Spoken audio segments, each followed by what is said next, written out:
3, 2. I got everybody pregnant with Barry Katz and semen. I'm not comfortable with the tone this is taking. If you're undeniable, you will not be denied. If you want to be successful in show business, you get yourself a Jew white manager like Barry Katz. Being a manager is just turning no's into yeses. Creating holy shit moments. Undeniable. You're fucking firing me up, Katz. I love this man. Is there anything else I should know? You're on. What? Now I'm on the air. Barry Katz back in the house. Let's do this. Hey, everybody. Very excited about today. What an honor. Please welcome my guest, Ryan Sickler. Thank you, man. Thank you for having me here. I wasn't kidding when I said I'm very excited to be here, and I don't know why you have me here, but I'm stoked, Barry Katz. You're going to have to lower your expectations. So are you. The first thing I wanted to talk to you about was something you sort of mentioned before we got on air, and it was on my list to talk about, is a lot of people in comedy don't realize that, and outside of comedy and people watching comedy, they don't really understand that there is more than one kind of adversity in this business. So, Amen. Talk about the adversity of trying to do great things, and then there's a God shot that comes down, but it's a negative God shot. It can turn into a positive God shot, Depending on who the person is and how they adapt and work with it moving forward. Yes. So before we get started, I wanted you to tell the audience, take us through 24 hours before you found out or realized that, okay, shit's hitting the fan. I might actually die. Yes, but I mean, I'm talking about like 24 hours where everything's going normal and then something happens. Well, I didn't actually have that moment. And the reason I didn't have that moment is because I can take you to the beginning of it. I went in for what I was told was a 3-hour outpatient back surgery, and it was. But when I went home over the weekend, there was a tear inside, so it was filling up with blood. And they said, come back in on Monday. And they fixed me up. Whose fault was the tear? They covered themselves by saying I was aggressively coughing coming out of anesthesia, which I obviously don't remember. So I don't know. Don't they have the body cams in the medical facilities? I don't know. So they made sure that they said that right away, that's probably what it was. And there's no arguing, so whatever. I go back in. And again, to their credit, they fixed me. It was not the surgery or even the tear that was the problem. I have a genetic blood disease called factor V Leiden, and it just means my blood is thick and prone to clotting. And I found that out when I was 42 because I clotted and didn't even know I had this and almost died then. So fully aware of this. It's in all my pre-op paperwork. I'm telling the people there. The issue comes with what I call the care and keeping of me at the hospital. It wasn't the surgery. It was they let me lay in a bed for 7 days straight. The whole time I'm telling them, I got to get up, I got to move, or you got to do something. They put calf pumps on my legs. That was it. Just making sure they were pumping my legs. That did nothing. And for those of you who don't know, the hospital bed also has a moving kind of like, it's almost like when you're in a nail salon, or it goes back and forth on your body so you don't This have one bed didn't, sores. no. Because here's the thing. I'm not supposed to be there. So they don't have a bed. They don't have a room. My bed's broken. I'm not kidding you. They couldn't lift it up. Like, it's a problem. So 24 hours, to your point before, I literally get up. They tell me, you can go home now. When I stand up, I clot and collapse on the bed. And I wake up and they tell me I have massive pulmonary embolisms and that my heart is swollen twice its size because the clots are blocking blood flow and it's backing up my heart. And they tell me I have 48 hours of touch and go, and I should make You're calls. conscious. I'm awake at this point. This is when I come back out of the collapse. And when they say that, do you say in a whispered voice, I told you this before. Don't you remember me saying? I was angry and scared, and I'm having to call my daughter's mother and be like, hey. So they say, call everybody and wrap up your affairs? They're like, you should call. So I call my business manager. I'm like, I know we joked about this, but make sure my daughter's got the life insurance. Make sure the living will and trust is in order. I had to make all these calls. So I didn't have this 24 hours where things were like doot, and then shit hit the fan. I was laying in bed every day being like, somebody please move this ticking time bomb. Now, here's an interesting thing I want to share with you, and I don't want you to lose your place. I won't. And this is a fascinating thing for everybody listening. You don't realize who your primary people are in order of your life until something good or bad happens. That's well said. And I'll explain what I'm talking about. Let's say you get proposed to, or you propose to a woman. It finishes, there's the crying, there's the tears, whatever. What do? You pick up your phone and you start dialing. But who's the first person you call? Who's the second person you call? Who's the third person you call? Who's the fourth? Who's the fifth? Those are the primary people in your life, but you don't really think about it until the moment happens. So who's the first call you make? First call I make is my daughter's mother. I call her to say, look, I know. Also, we are 50-50. Like, we're very good. We have her half. You have a good split. relationship. We get along well enough, for two people who've split and had a kid. I'd say we get along 7 out of 10 times, which I think is damn good. Every now and then you got to push back. I'm going to interrupt you again. No, I just remind me of something. I had this conversation with these people outside the grocery store. They were married 50 years, and I said, "Oh, congratulations!" And the woman leans over to me and she says, "You know what the secret is to a long-term marriage like this?" I said, "No, what's the secret?" She says, "We've only had one argument in 50 years." And then somebody taps the woman on the shoulder and she, leans over to talk to the person.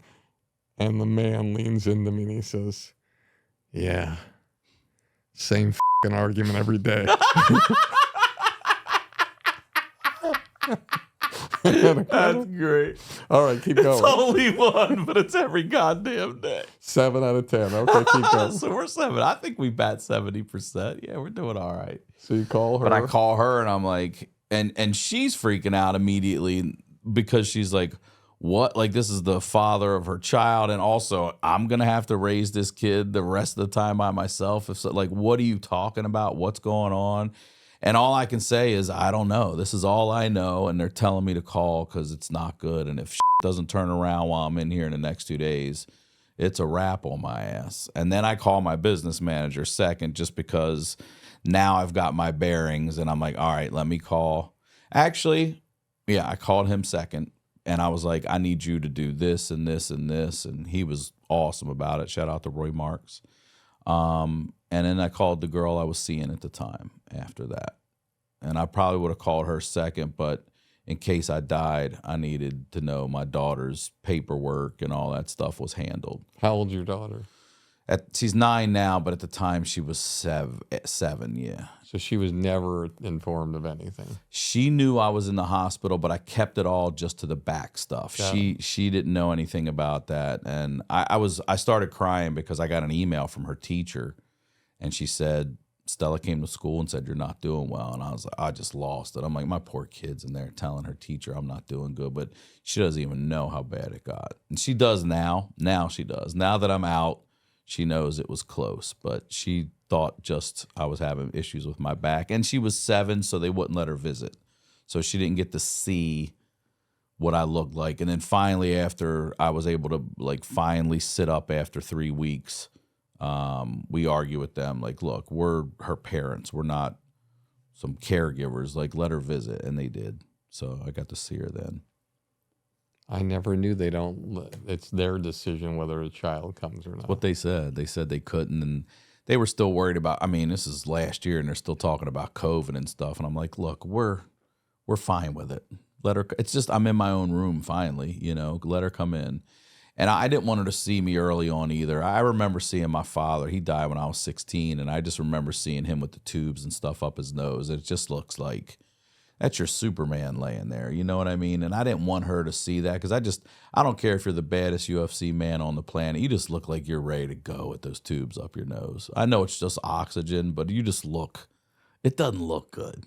You know, it's something it's stuck in my mind forever. And I just didn't want to burn that in her head. So take our audience through, honestly, what it's like. Because most all of us don't have any idea what it's like for somebody to tell us, you know, you might want to wrap up your affairs. Like, what's the emotions that you're going through, you know, after you make those calls, knowing that somebody's telling you it could be all over in 48 hours? You give me flashbacks. At first, it's kind of unbelievable because I'm there for back surgery. You know what I mean? I'm just there to supposed to be recovering from this stupid second back surgery. And you wake up because I knew what was happening to me. I called it. When I stood up and my chest started hurting, I said it was like a sitcom. It was an occupational therapist. And she said to me, this is so weird. We're going to talk about this. So I lived in a single dad apartment just up until less than a year ago. A single what apartment? A single dad. When I first split with my daughter's mother, I'll tell you, she was one. I was a new dad and a new single dad at the same time with a 1-year-old daughter. I moved into an apartment that I could afford at the time. And I'm living in a 2-bed, 1-bathroom apartment, no central air, no central heat, no updated appliances. I'm going outside to use laundry machines with quarters. I've got tandem parking. We're living above. The dumpsters are right outside. There's homeless people squatting nonstop. There's fires out back at this house. That's where I'm living up until less than a year ago. When you almost die, shit changes for you. So I'm doing all the right things. Like I said, I had the living will and trust. I had the life insurance. I was saving money. I wasn't out doing foolish things with it. I'm being responsible. Now, the audience, as they're listening to this, might be thinking, what kind of living trust does this guy have? What kind of business managers does he have how can he have all these things when he's living, you know, in the Cafe Depresso? Yeah. Well, the thing was, and at 2020, when the world, the shit hit the fan of the world, I decided to go all in on myself, and it paid dividends. I lost a lot of money out of the gate with no work, no stand-up, no anything, but I went all in on myself in the digital world, and it worked, and it started to literally pay dividends. So instead of, again, trying to get a house or any of these things, I did the things my father didn't do when he died unexpectedly at 42, because we were left with nothing. Nothing. There was no will. There was no anything, you know? I remember this comedian, Bob Lazarus in Boston, who's since passed away. He says he's so broke, he won't have a will, he'll have a won't. That's what my dad had, a won't. Nothing. But also at the time, he's 42. I know he wasn't expecting to die, you know? But I had clotted before, so I knew what it felt like. And when I stood up, the lady said, "Mr. Sickler, you have successfully passed your test. You can go home today." And my last test was a stairs test. I had to pass a little walk up and down the stairs test. And I grabbed my chest like Fred Sanford, and I said, "I'm clotting." And she said, "What?" And I said, "I'm clotting." And I collapsed on the bed. A surgeon runs. She went and got someone. A surgeon runs in. He said, "What's going on? Do you feel like there's an elephant on your chest?" I said, "I feel like there's 3 of them on my chest. This has happened to me before. I fucking told you I am clotting." And he said, "Do you feel heart attack symptoms?" And I said, "No." And within a second, I said, "Oh my God, yeah." I said, "My jaw hurts, my left arm." He said, "Sir, you might be having a heart attack and clotting." And that's when I blacked out. I don't remember anything after that. Then I wake up. They tell me, "Hey, it's not good for you." You know, they were talking about cutting me through my groin and putting tubes into my lungs to suck the clots out. But because I have that genetic blood disorder, they said that could make me brain bleed and make me a vegetable. And I'm just like, I'm hearing all this just, and you're like, I don't know what's going on. I don't know I'm terrified. P.S. I'm on morphine. I'm on steroids. I'm on Dilaudid. I'm just fucking out of it. I am having absolute night terrors every time I fall asleep in this fucking place. And again, Barry, it's not like they said, hey, you're going to be here for 3 weeks. I could have mentally prepared for that. I'm supposed to be home. And every day I'm fucking in there. Now shit's bad because they fucked up with how they took care of me. Now it's like, hey, they say we've got the back surgeon, we've got oncologists, we've got pulmonologists, we've got a cardiologist, and you're not leaving this hospital until every one of them says you can go home. And I said, yeah, I'm on board with that plan, because if there's 9 of them and one of them says I can't go home, I want to know what that one person is thinking. Why do you think I shouldn't go home? So every day they test me, and every day they see something in my blood or some result they don't like. Now it's a 2 more day stay, because now they have to make you fast for 12 hours. And they're usually doing this shit at 6, 7 o'clock at night. So I'm at least doing that again. Then I got to get the blood. So it's 2 more days every time they don't like it. And they didn't like it for 3 weeks. There was always something they were seeing, and I'm clueless. You know, the one thing I can say to everyone out there is, I am telling you, be your own advocate. Be your own health advocate. Even if you don't talk to people in your family, find out what genetic shit they have so you can prepare, because this isn't even something, even the weird thing is, they tell us our father died of a heart attack in 1989 at 42. Now what they're telling us is that most people they thought died young of a heart attack, more likely clots, things like that. So now they make us all in our family get tested. My mom doesn't have it. Neither of my brothers have it. So obviously my dad gives this thing to me, and they say, look, we can't say for certain, but statistically and realistically, this is probably actually what killed your father, this genetic blood disease that he didn't know he had. And it's all because they let me lay still and just didn't pump the blood.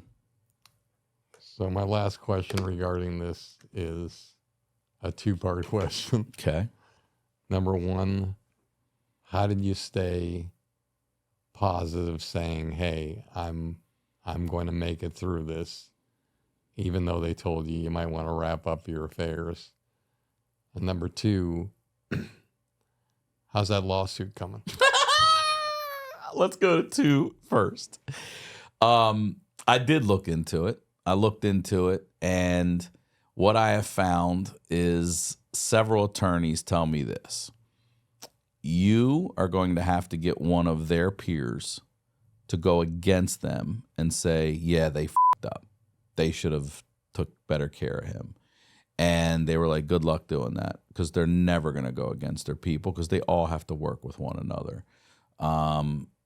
They also argued, you know, you're fresh off of surgery, and should they give you blood thinners or not? And I'm like, yeah, they should have given me something. So it would take me personally finding that person to go against all of them, go to court. And it's not that I'm just happy to be alive, which I am. There's a bigger purpose for me, and there's better things to do with my time and energy.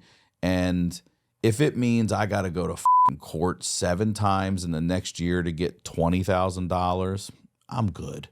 You know what I mean? I just don't want to put that time and energy into this project. I'd rather move that anxious energy or whatever it is into something that is positive and that will pay dividends, not something that I'm not sure of. Because I am here, thank God. The first part, what was the first part again? Sorry. How'd you stay positive? All right. You know, what were the things that were the mindful medicating things you did, or who were the people in your life that that kept you positive? Tom Segura kept me positive. Mike Duffy was there quite a bit for me. You know Mike. He was Mike there. Mike and Tim, yeah. Yep. And Daniel Van Kirk. Those 2 guys came in nonstop. And Roy Marks also, I have to say, my business manager also came in. I'm out of it a lot. So I'm on Dilaudid. I'm coming in and out of consciousness quite a bit. I'm exhausted. So they're there to be voices for me. They're there to ask questions. And I did a little thing. Every day I made sure whoever the nurse was would wake me up, because there's a dry erase board right here in front of you. And I made sure they would wake me up to watch them erase the old date and put the new one up, because it was another day I was alive. So I made sure of that. Just my daughter, thinking about, like, there's no way I can let this little kid go without a dad the way I did. Like, not at 7 years old. And that kept me going. And I mean, that's it, really. Just love is really what it comes down to, and hope. Watching that lady change that thing. And it happened to me on MLK Day, so I'll never forget it. And yeah, I mean, I didn't think about, it's funny, I talk about this in my set now. It's a bit of a one-man show-ish, in the sense that I talk about everything that happened and how it affected me and the way I was going to suggest to you, that was me. the next thing on my list, is that I was going to suggest to you, like, my whole tour is the Live and Alive tour, and it's all about health and this stuff. Yeah. I got that, and I know that, but, like, from what I saw, I think clips or whatever, it's not in like a one-person show kind of format. No. And I thinking to myself, like, I think that's something that's really important for you to do, and I think it'd be really successful, wildly successful, because the thing is, when your tour is wrapped up, like, this is just one person's opinion. I'm listening. There's so much successful comedy these days of what people are doing and how they're doing. People don't look at the tour name and they're thinking, oh, well, this is the theme. This is why we're going to see it. It's just they're going to see the person. Mm-hmm. But in a one-person show, like, there's a real purpose and a real message that's out there, not in the lane of stand-up, the ordinary stand-up. So a thought that I had, if you'll just oblige me, is that you can test it out, like when you're doing a weekend somewhere. You can test it out where you just do one early show or one something, that this show is my one-person show. Now, it might be 70% of your stand-up, but it's presented in a way that's more touching, more heartfelt. There's an opening message, and at the end, there's the button, like in a chapter of a book, that ties it all together. And those people will rise to their feet that show. And then when you see it being more successful, then maybe, any run of dates you're doing, you can add a show anywhere, an extra show, even if it's a dinner show. Hey everybody, it's Barry Katz, and I wanted to talk to you about Blueprint for Success. This is a community that I put together during the pandemic to help all artists of every walk of life in the entertainment business. No matter where you are in that part of this journey, it's designed to help you. There are podcasts with people that will inspire you, like Kevin Hart, Judd Apatow, Bill Bert, that you can't find anywhere else but on this program that I've interviewed, to times where we get to talk to executives in the business that you would never have access to tell you what you need to hear and to answer your questions, to all sorts of different videos and master classes designed to help you get to the promised land. That's what the Blueprint for Success is. Doesn't matter whether you want to be a stand-up comedian, a sketch performer, a podcaster, an actor, an actress, director, writer, social media person, whatever you want to be. I've been doing this for 40 years. I've had the honor and been humbled to represent people like Chappelle, Wanda Sykes, Louis C.K., Dane Cook, and probably over 20 other people who went from a studio apartment to being a multi-millionaire and a household name.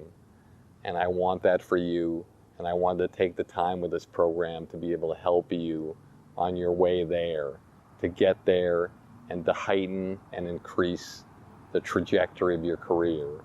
Blueprint for Success is the way to go.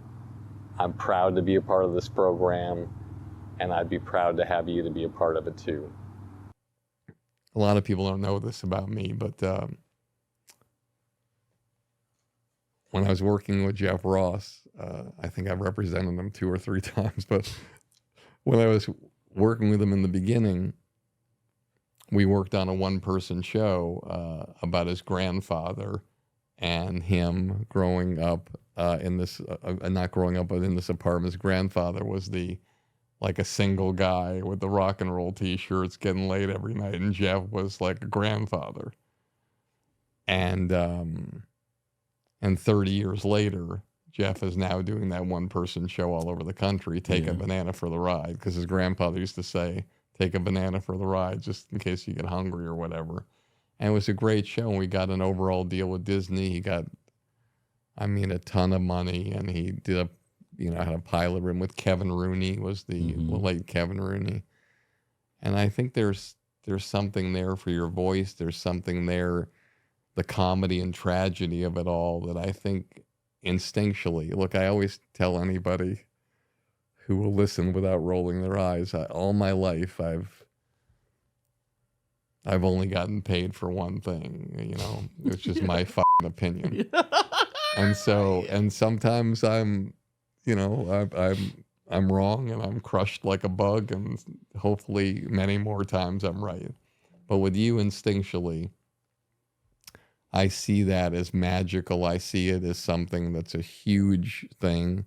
I see it as something that I would write that as a feature film.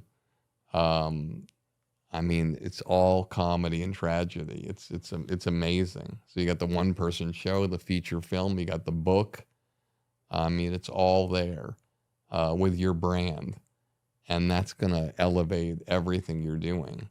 And then you have such amazing friends in this business who, when you do the film, even if you did it independently, they're all going to be in it.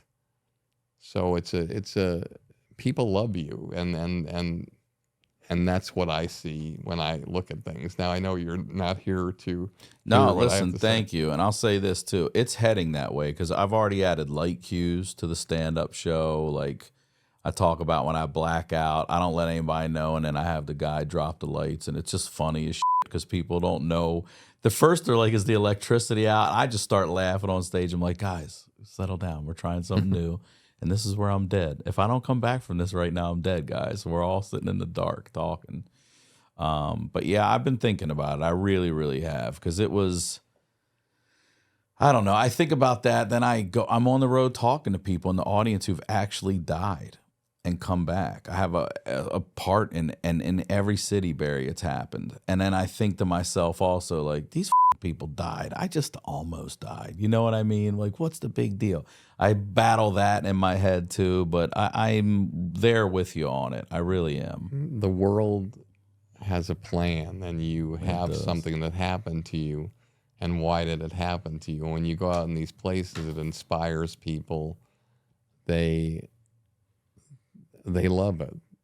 And so a question that I normally ask at the end, but I'm going to ask here, is now tell our audience the most devastatingly difficult thing in your career that you've had to overcome, or that you've that's almost like you looked at and you're like, holy shit, like this, I don't know how I'm going outside of this. Because this was it. Because I'm going to tell you why this was it. I know this is it, but it was 6 months of, because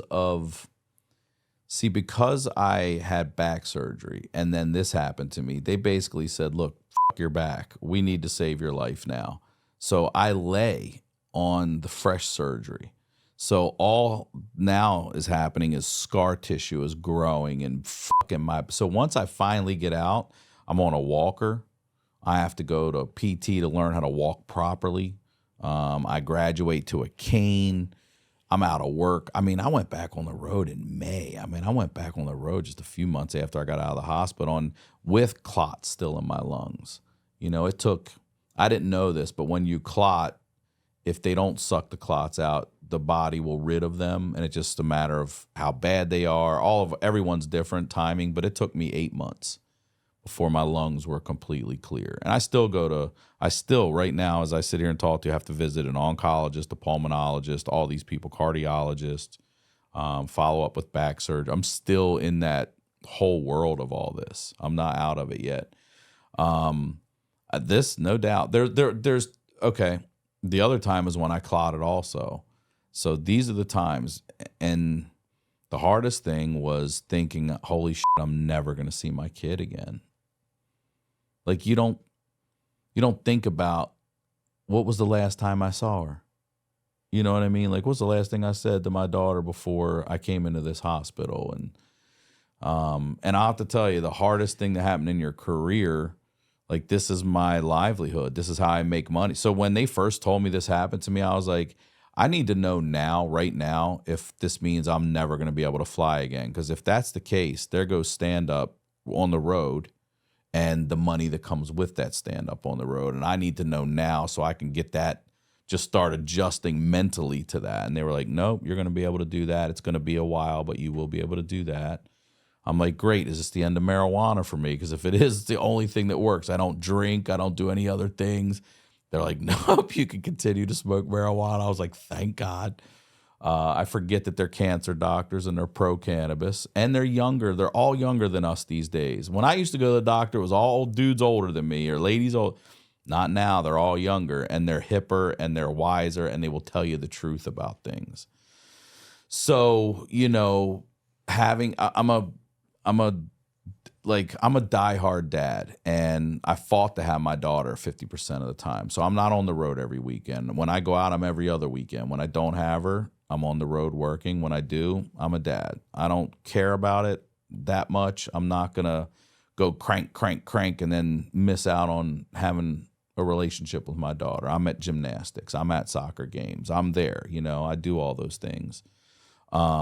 And it's because of the role model I had as a father. Even up till 16, I don't know how the man made every damn game practice. Like he was the dude. So that was really difficult. Also, I'm an active person. You know, again, the frustrating thing, Barry, is I wasn't in the hospital because I wasn't taking care of myself, smoking too much, drinking too much, not eating properly, not actually. It was just because they fucked up. And these days, it's not like the old days. When you're in the hospital, you don't see the same nurse twice. You got one coming in from Valencia today, one coming in from Pomona tomorrow, and they see so many people that I've talked to. A lot of times people in the hospital are fucked up because they fucked up, gave me the wrong medication or didn't give me this. And, oh, God, that was the guy earlier today. You know, it's the place to get healthy is not the hospital. I say it all the time. The goal is to stay out of the hospital. So, yeah, the hardest thing in my whole career has been this, no doubt. Like battling, am I going to lose my daughter? Am I going to lose the career? Am I going to be able to get back up and do stand-up and laugh about this and create content about this? And I have been. And I've been received so well. So many people have hit me up about, they've now found out. There's a lady, her name's Kathy. I won't say her last name just in case, but we went to high school together, and we've been friendly on social media, and she'll come to see me at shows when I'm on the East Coast. And one of her boys clotted at like 18 years old. I said, have him tested. And she did, and the kids got it. And so now her whole entire family's got to get tested, and she finds out her parents have it. All because of my dumb ass saying this on a podcast. And people are starting to hit me up like, dude, I have that. I'm like, so now my daughter also has to get tested too, by the way. So it's dangerous for women, females, because first of all, birth control is prone to making women clot. So if she has it, she can't go on birth control. And if she's ever on a bed rest, an accident, a pregnancy or whatever, she's a ticking time bomb. So she just has to know that. And this is one of those weird things that you could live to be 100, die, and never have known you had it. It just if it rears its ugly head. And the initial one for me was kidney stones, bed rest, and then my legs just clotted completely. And it was 6 months of tests to figure out, all right, you got this. Got it. Now I want to talk to you about the craziness of being a stand-up and doing what you consider to be all the right things. You're writing the material the way you believe is best to write it. You're performing it to the best of your ability the way you think it's supposed to be. You're clipping your stuff on social media the way it's perceived the proper way to do it. And you're in the comedy scene, and there's people that are doing the same thing, it appears, as you, that are falling off the comedy scene and not to be seen again. And then there are people that you started with or started after you that are flying past you. Juggernauts. How do you mentally deal with that as a comedian, knowing that one moment somebody is, at an open mic night that you did a guest set on, trying out some new stuff, and then a year later they're working, 5 shows at the Wilbur Theater, or they're selling out the Forum. You look at certain people that I love these stories. I love watching them. I love, and I don't look at the personalities of people or what other people say or whatever. I look at only what the audience sees, whether they're the nicest person in the world or they're considered not to be the nicest or anywhere in between. I just look at the stories, and I look at, you can take anybody, like I said the other night, Tony Hinchcliffe. I remember him coming up to me and saying, listen, you should come see my Kill Tony show. I'd love you to see it. And I believe, if I'm not mistaken, I went to see it early on. It was in the Belly Room. And, there might have been half full, and it was really, wonderful, and I think it was like I don't know, it could have been a year later or year and a half later. It says, you should come back and see the Kill Tony show. I said, oh, okay. I remember one night I went in, and I'm a little late. I'm running up to the Belly Room, and it's not in there. I run down to the original room, and I'm not in there. I'm like, what the? I walk around. It's like people, I can't even get into the main room. It's like there's probably over 400, 500 people jammed in there. It's f***ing killing. And then, all the stuff that's happened online with the podcast, and then doing the Forum and Variety, the cover of Variety. And I if you talk to the people really inside, everyone will tell you, it's like, okay, there's been like hundreds of doormen and doorwomen at the Comedy Store, parking cars or doing whatever. And, why does somebody rise and why do others just fall? And I think it's, it's all about finding the lane that you're going to work in, and then riding that lane with persistence and whatever. And the fascinating thing about Kill Tony, this is just as an example before we talk about you and is that you got portions of the panel like Chelsea Handler. You got portions of the bucket, which is, many clubs do the bucket but nobody filmed it really. You got portions of the roast, You got portions of the, sort of that old variety show thing with the crazy band. Mm-hmm. And you got portions of the Gong Show. Mm-hmm. And it's like, people always get mad. They get mad like, oh, well, this is this and this is that. But it's all about studying greatness and almost, imitating what was great before you and then making it your own and becoming great. I mean, it's exactly what stand-up is. There's not a topic that has not been discussed. There's not. And it's our job to discuss those same monotonous topics in a different way that maybe, hopefully, you've never heard said before, but still resonates like a son of a bitch with you. And this is why I love, and I know I've talked about this before, but there's a bit that I would go toe to toe with you and say, like, these are the people who do the bits that have never been done before this way. Like, let's just talk about, one of my all-time favorite people and favorite acts who's no longer with us, Norm Macdonald. Rest in peace, Norm, yes. And I hope I don't f*** this up, but, his first Letterman set,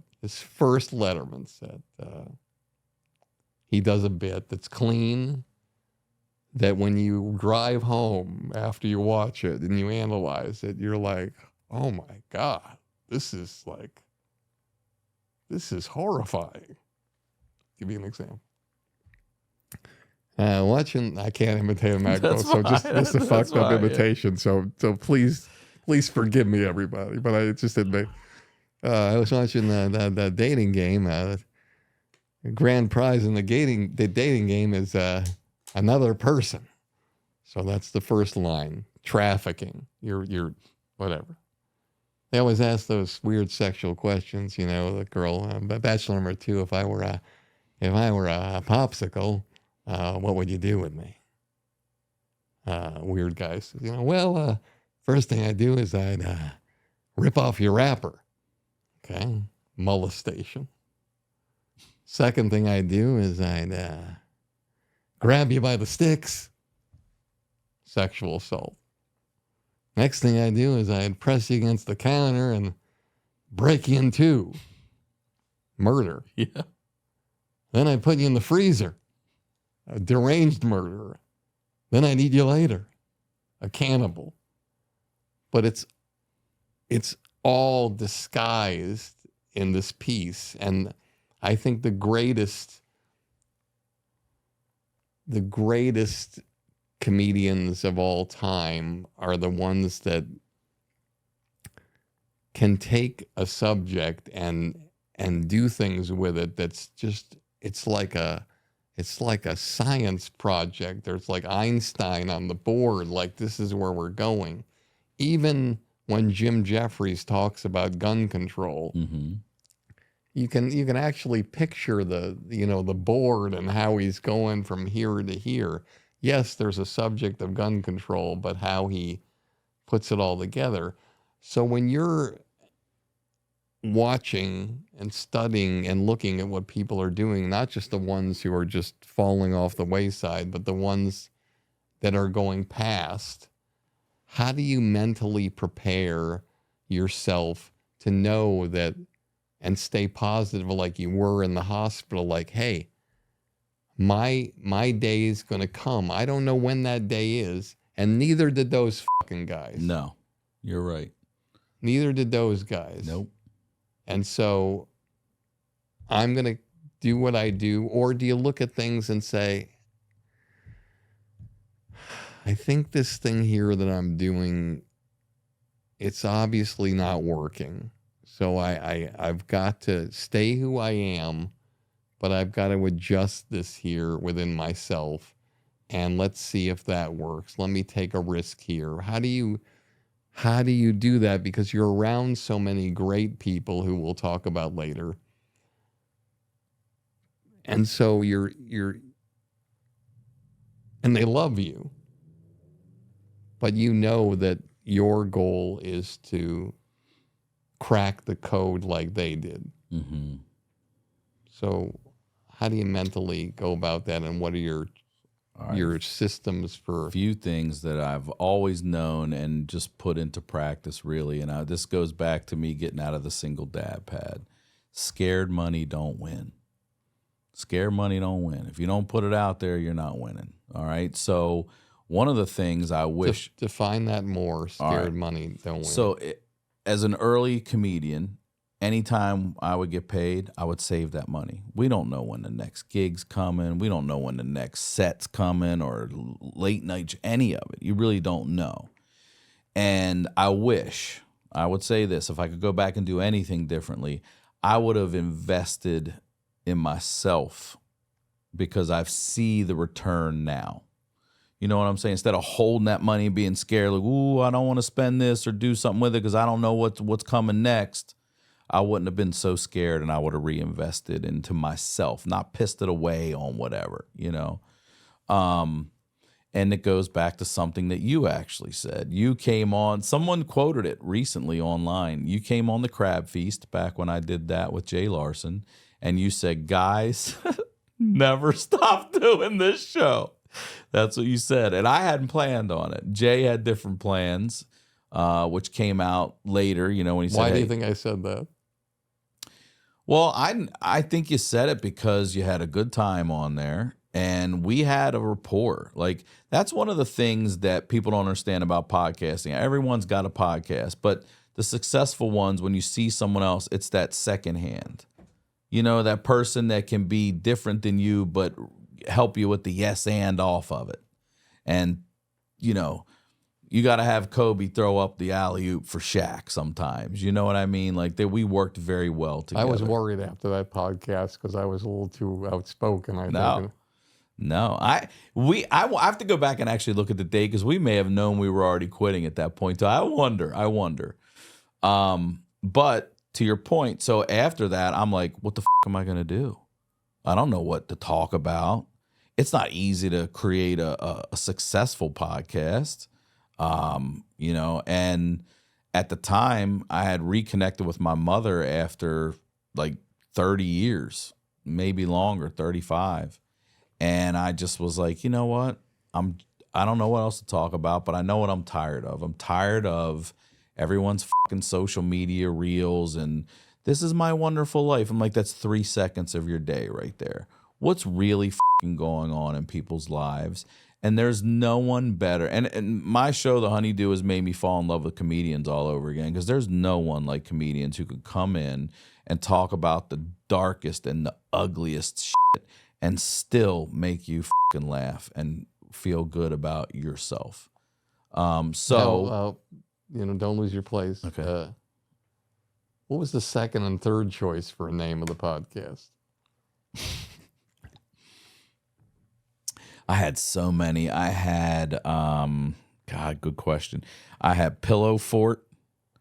I had stuff like that, like Finished Basement podcast. I had things like that. The reason I chose, do you know the reason I chose The Honeydew? You tell the audience. The reason I chose The Honeydew is because I'm at dinner one night. I'm at this diner. I'm by myself, and they bring everything out, and they got that damn fruit cup, and I eat everything in the fruit cup, the cantaloupe, even red grapes, and I don't like red grapes. I like green grapes, but I eat everything except for the honeydew. And I don't have a, like, passion against it. It's just like, that's not for me. And when I leave, I see the tables littered with honeydew, and I think to myself, you know what? That's a perfectly good fruit that most people just throw the away. And it hits me that that's who I am in life. And I'm like, oh my God. So now I decide, all your ESPN highlight top 10s. Let's dive into the ugliest moments of your life and talk about who you were then and, you know, where we are now, what took you to get through.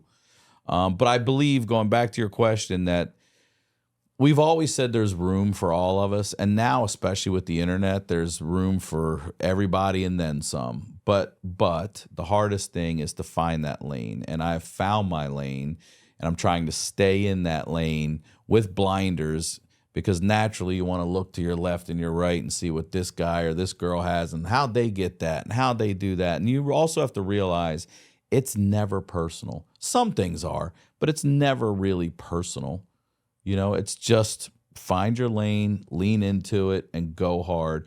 Be consistent, be authentic. I think that's a real big part of it. I think a lot of people get on these cameras and become someone else that they aren't. And I think people know, and I think it shows. And I think that if you're vulnerable with your audience, I think self-deprecating is a big thing. I think if they know that you don't think you're better than them and you know how to make fun of yourself, I think that's a really big part of it. But I'll go back to this. A friend of mine a while ago, have you ever watched It's a Wonderful Life all the way through? Of course. Okay. One of the many lessons in that movie that they talk about is, I can't remember who it is, but the guy's they're having a conversation, and he says, during the Depression, everyone's running scared, saving their money, pulling things in, getting tight. And that's when you go all in. That's the time to go all in. And when the pandemic hit, I had a 6-figure writing gig, gone. I had stand up on the books, gone. And I was like, we're not going to be able to do this. Not going to be able to survive in an expensive-ass city like Los Angeles as a single parent, take care of a kid. And I just said, F it. And I took the money I had saved. I went and, got equipment. Tom Segura, we've mentioned before, was so helpful, like paid his producers to come help set me up and stuff. Like, I can't thank him enough. But I got my own studio, built it myself, painted it, the whole nine, designed it. I've been working in production for 20 years, so I know what I'm doing, set up the cameras and everything, got the people hired, and went all in and kept people entertained and laughing during a time when there wasn't any of that to go see. And when the world, got off a pause and we were back at it, people have come out and thanked me, and, it's really worked. It worked. So that's what I mean by scare money don't win. 1, 2, 3, 4, 5, 5, 6. 6 degrees of separation. Got it. 6 degrees of separation. I'm going to mention some names. Let's do it. Tell me anything that comes to mind. A Sure. word, a sentence, something. I'll probably have a story for each one, but let's hear it. Do we have time for that? No. Tracy Morgan. One of the funniest. I'll tell you what, Tracy Morgan taught me something very important. It's a small thing, but it's so important. I got to work with him and hang out with him. I love him.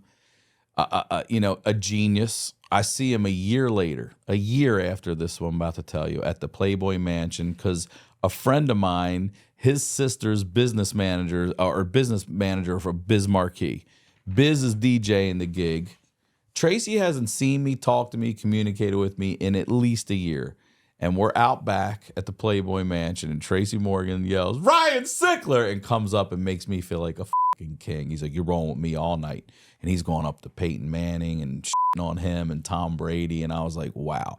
But one of the things he taught me early on in my career, we get on stages the size of this carpet, and we don't move. We stand still. So when I got on bigger stages at like the Improv, I was opening for him. I was standing still. And he said, "Hey, come here. I want to tell you something. I'm going to tell you something that Eddie Murphy told Martin Lawrence, and Martin Lawrence told me. The people over there paid for a ticket. Those people over there paid for a ticket. Walk around. Use that whole stage." And to this day, I do. And that really changed my mind. Also, it helps me think when I move a little. When I walk, it helps me think a little bit. So it was really a beneficial hang with Tracy Morgan. Bert Kreischer. Bert Kreischer is someone I look up to as a father. He's got 2 girls. As a husband, I love his relationship with Leanne. And that's a guy that turned, Rolling Stone's Party Animal into one of the absolute most successful comics out there. Goes against all the rules, shirt off, not beautiful. No offense, Bert. Great shoulders, though, bro. And as a guy who has an awkward laugh, I got to appreciate his laugh as well. Yeah. Awesome. Joey Diaz. Joey Diaz is one of the sweetest, kindest. I say this to people all the time, and they can't get over it. He just called me yesterday, check on me about how my Netflix show went, like always asking about my health, always asking about my daughter. He's an old school dude who still calls, doesn't just text or whatever. He's a man of his word. And I'm going to say this, because I was doing his life story on the Honeydew. This is a man who was a criminal who went to prison for kidnapping an adult and served his fucking time. Like, this man went to prison. Not a lot of these guys getting in trouble in comedy these days, they ain't going to prison. Oh, don't cancel me. Joey Diaz went to fucking prison, served his time, paid his sentence, and then got out. And all these left-wing people all the time want to talk about rehabilitation and everything. This guy did that. This guy went from prison to comedian to father to successful everything. And I know he has a checkered past, but also that's what makes me love him even more is what he turned that into. Christina P. Christina P, that's my sister right there. Christina Pajitsky, Mrs. Tom Segura's wife. I've known Christina and Tom when they weren't even together separately, and Christina's just always been that one person who understood me right away, knew why I was angry at the world, and I could really talk to her about growing up and parents and family, and someone who also as a mother I respect incredibly and highly look up to. Kevin Hart. Kevin Hart is another guy who, look what he does. Look where he's come and look where he's gone. It's just a great example of hard work and dedication, believing in yourself. I was his supervising producer we won a whatever the internet award is, Webby or something, for his Donald Mack series. And getting to work with him and watch him go from literally an award ceremony the night before somewhere else and fly in for this thing just to do this with people and sit in a makeup chair for 6 hours. Like, who the hell, he didn't need to do it. He enjoyed doing it. And again, it wasn't even a thing about the money. It was something that was so fun, and to watch him handle his business like that. And one of my favorite things, too, is he showed up in a Sprinter at 6 o'clock in the morning all by himself. And he had a robe on. The door opened up. It's just Kevin Hart with a robe on. It said Heartbeat Productions on it. He goes, "How are you today, Ryan?" I go, "I'm good. How are you today?" He goes, "I'm here." And he was. And he nailed it. He was great.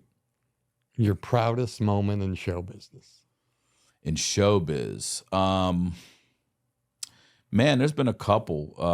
Working with Tom Segura at the Wiltern and meeting Brad Pitt was great. I would have to say this past weekend, actually, performing at the Forum, where I went to see the Lakers and the concerts, and like, that's the fucking Forum. Like if you're a sports fan, it's one of the biggest venues in the United States. You got Madison Square Garden. The Forum is legendary. So I would say. And it's also my home now, so getting to perform in front of what is basically a home crowd at the Forum. Tell us about the show you performed in. So Tom Segura had a Netflix as a Joke festival show at the Forum. Amy Miller, Too Short came out and opened it up, kicked it off. Then Amy Miller went, then I went, and Tom went. Over 10,000 people. Like, it's insane. And then we go to San Jose the next night where the Sharks play, and it's over 12,000 people.